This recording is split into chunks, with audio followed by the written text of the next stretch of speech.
We've just had the Chancellor's autumn statement. I don't know what you thought about it, but I didn't think there was that much in it.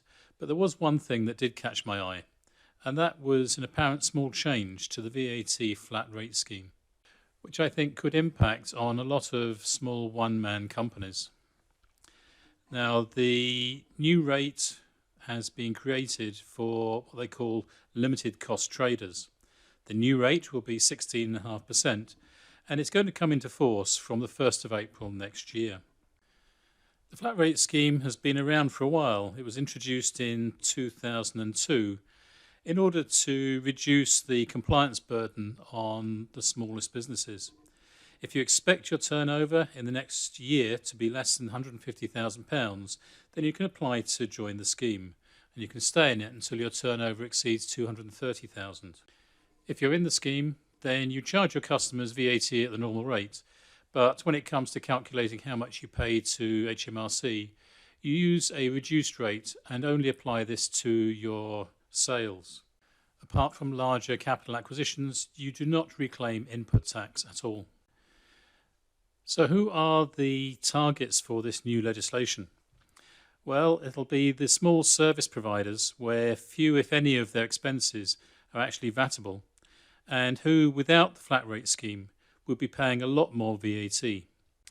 It's being dressed up as a way of stopping unfair competition.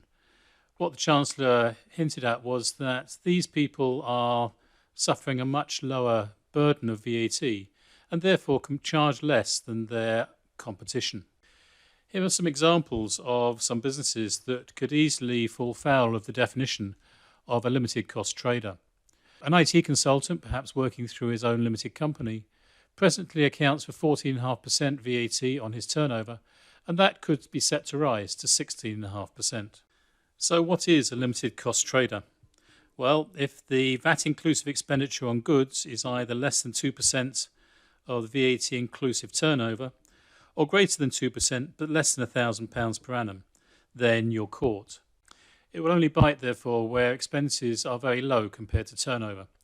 But there's another sting in the tail, and this is the definition of expenditure. When you come to look at the expenditure as a percentage of turnover, you have to exclude capital expenditure, food and drink, and vehicle expenses. All the sort of things that you would expect one-man companies to include in their accounts on a regular basis. In my experience, most people use the flat rate scheme to reduce the amount of tax that they have to pay over to HMRC. This isn't quite what HMRC think it should be used for.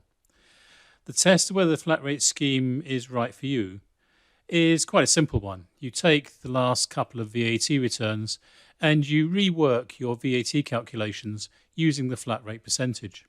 You then compare this to the actual VAT that you paid to HMRC.